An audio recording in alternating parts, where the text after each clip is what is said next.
Les Français sont généralement bien assurés, ils sont parfois surassurés. Pour combattre ce phénomène de doublon, il convient évidemment de bien lire ces contrats, mais nous allons en parler avec deux experts. Je reçois Jean-François Cardon, bonjour Jean-François, et Jean de Casté. Donc Jean-François, vous êtes cofondateur de Mon Action Prévention, et Jean de Casté, pardon, vous êtes cofondateur, vous, de Fluo.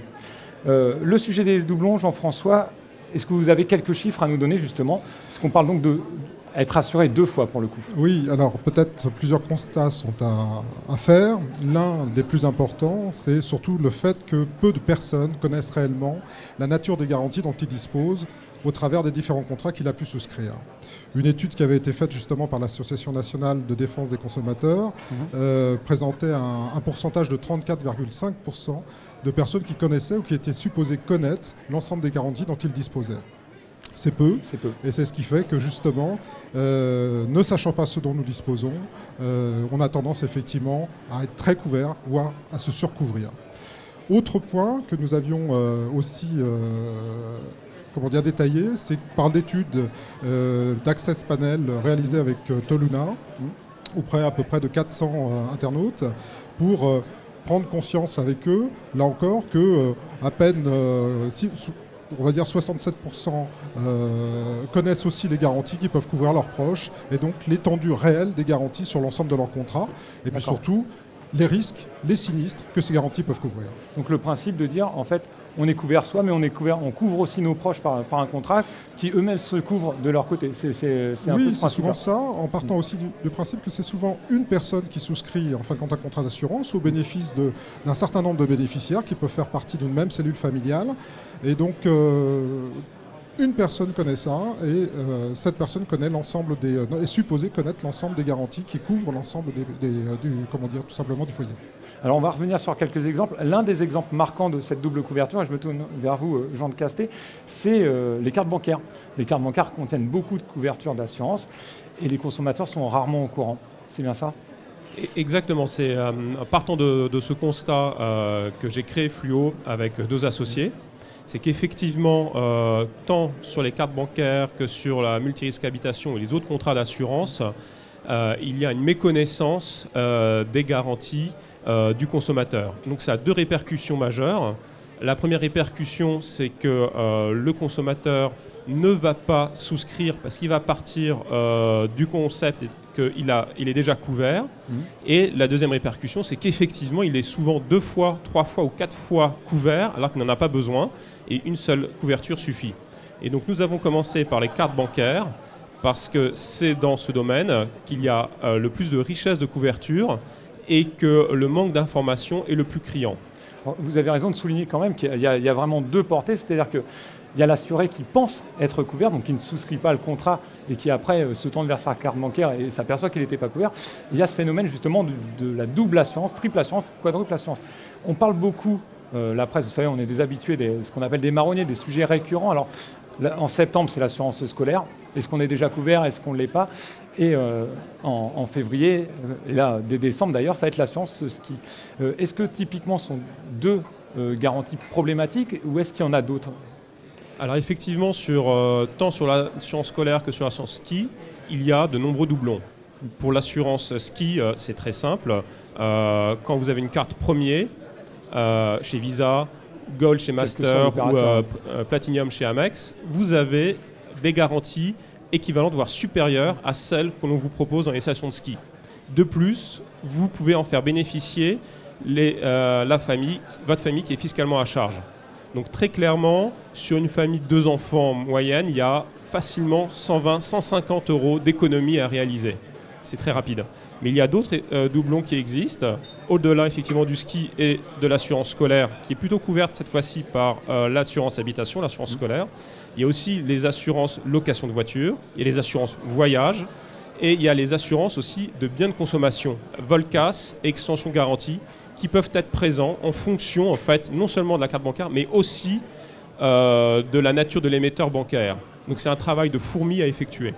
Jean-François, justement, est-ce que vous avez des exemples pour compléter un petit peu la liste de gens? Oui, et on trouve aussi des exemples sur les assistances diverses et variées au titre des accidents qui peuvent apparaître au sein des cartes bancaires, mais qui peuvent apparaître aussi dans la multirisque habitation. C'est assez, là encore, étonnant et on découvre encore beaucoup de choses dans l'étendue des garanties de chacun des contrats.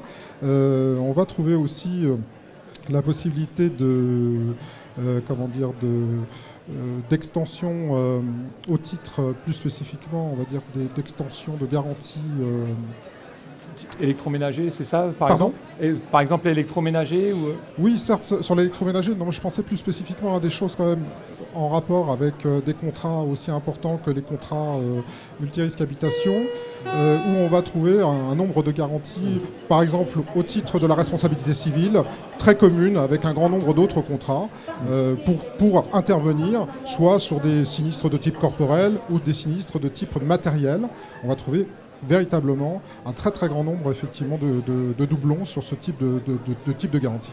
Alors chacun à votre manière, vous avez finalement une façon de fonctionner, ce qu'un assuré ne peut pas faire forcément, c'est-à-dire vous comparez les contrats. Comment techniquement vous arrivez à faire... Alors déjà à la base, il faut décrypter effectivement l'ensemble des conditions générales de chacun des contrats, ce que peu d'assurés a tendance à faire. C'est l'un des premiers constats que l'on peut faire et qui leur permettra véritablement de connaître l'ensemble des garanties mises à leur disposition. En ce qui concerne mon action prévention, nous avons opté justement pour un modèle qui permette aux particuliers de regrouper l'ensemble de ces contrats d'assurance, quels qu'ils soient, multirisque habitation, scolaire, carte bancaire aussi au travers des cartes bancaires, mais aussi accidents, assurance vie et autres, de regrouper l'ensemble de ces contrats au travers d'un seul espace et de pouvoir obtenir très facilement un rapport de l'ensemble des garanties qui peuvent être appelées sur un type de sinistre. Et c'est par justement la visualisation de ce rapport de garantie qu'il pourra identifier les garanties équivalentes qui interviendraient sur ce sinistre et donc se poser les bonnes questions. Mais se poser les bonnes questions sur les doublons, c'est pas forcément de se dire qu'il faut supprimer peut-être un doublon, c'est peut-être en fin de compte le temps de réactualiser ces contrats. Là aussi, je pense qu'il y a un sujet particulièrement important. Les gens ont tendance à souscrire et laisser leur contrat en veille tant qu'ils n'en ont pas besoin.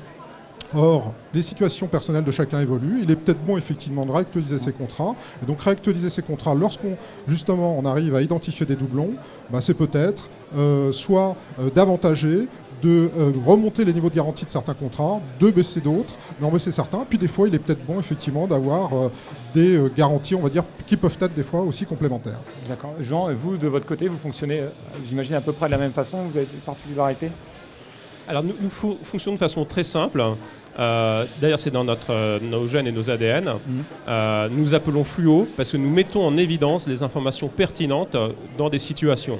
Vous voulez voyager aux États-Unis ou en Afrique, vos besoins de garantie ne sont pas les mêmes. Il vous suffit juste de mettre votre destination et à partir effectivement des informations que vous nous avez données qui ne sont pas confidentielles, car nous ne demandons pas d'informations confidentielles, on est capable de vous dire, voilà, vous avez tel plafond de garantie, on va dire, vous avez sur une carte standard, ça va être 10 000 € sur de l'hospitalisation. Vous partez en Espagne, ça vous suffit. Vous partez en Afrique, ça ne vous suffit pas. Vous avez une carte premier, vous partez aux États-Unis, le plafond est limite. Il vaut mieux doubler le plafond. Typiquement, il y a des cas de, on va dire une insolation dans le Grand Canyon, c'est 50 000 $. Les Français, les consommateurs ne le savent pas. Parce qu'en fait, en France, on a l'habitude que les soins soient plus ou moins gratuits et on n'a pas l'habitude effectivement de payer 10 000 € pour une entorse. Donc, nous, notre fonctionnement, c'est clairement mettre en évidence, d'où fluo, effectivement, les informations pertinentes que sont les plafonds et les garanties essentielles sur le voyage, le ski, bientôt sur l'assurance scolaire. On touche à la fin de cette émission. Quels conseils vous pourriez donner justement aux assurés, donc, hormis le fait de venir vous voir évidemment, mais un conseil simple et rapide pour éviter de souscrire ou éviter de ne pas être couvert justement? Et exactement. Le premier conseil que je donnerais aux consommateurs, c'est de faire attention et de ne pas le prendre à la légère, parce que les assurances, et notamment les assistances, c'est un service extrêmement utile, voire obligatoire quand on voyage, quand on skie, quand on a des activités extra normales. D'accord. Et vous, Jean-François? Oui, le conseil, c'est d'avoir vraiment une vision très claire de l'ensemble des garanties dont on dispose pour telle ou telle situation. Pour cela, il faut pouvoir décrypter rapidement et au bon moment l'ensemble des paramètres. C'est ce que nous proposons effectivement au travers de Mon Action Prévention, un site indépendant qui propose justement cette vision la plus claire possible. Juste pour dernier point, vous avez un montant global d'économie qu'on peut réaliser comme ça? Oui, on peut partir du principe que sur des consommations annuelles qui sont de l'ordre de... qui sont pour une famille par exemple avec 2 enfants, qui vont partir une fois au ski, peut-être réaliser un voyage, louer éventuellement un véhicule, ça peut très rapidement représenter en moyenne 200, 250 € par an, car ces garanties complémentaires que l'on souscrira ou ne souscrira pas sont quand même significatives. Donc l'économie est notable et l'intérêt effectivement de bien connaître ces garanties pour éviter d'en souscrire d'autres est indispensable. D'accord. Jean, pareil, vous avez à peu près la même fourchette dans ce que vous en fonction des profils, effectivement, on peut très facilement atteindre les 250 €. Et je dirais que le plus important, c'est pas tant l'économie, c'est d'être bien assuré. C'est-à-dire que vous partez en voyage, vous louez une voiture. Quand vous louez une voiture, vous êtes au courant qu'il y a une franchise kilométrique, 200 km, enfin 100 km autour de chez vous, donc 100 km aller, 100 km retour, vous n'êtes pas assuré par votre carte bancaire. Donc c'est important de connaître les détails des assurances présentes, tant dans la MRH que dans la carte bancaire. Très bien, merci beaucoup à tous les deux d'être venus nous voir. Ne bougez surtout pas. On se retrouve très prochainement avec une nouvelle émission. Nous allons justement parler du contrat avec des agents généraux d'assurance, donc les professionnels qui vont nous détailler comment on souscrit un contrat, comment on paye le juste prix.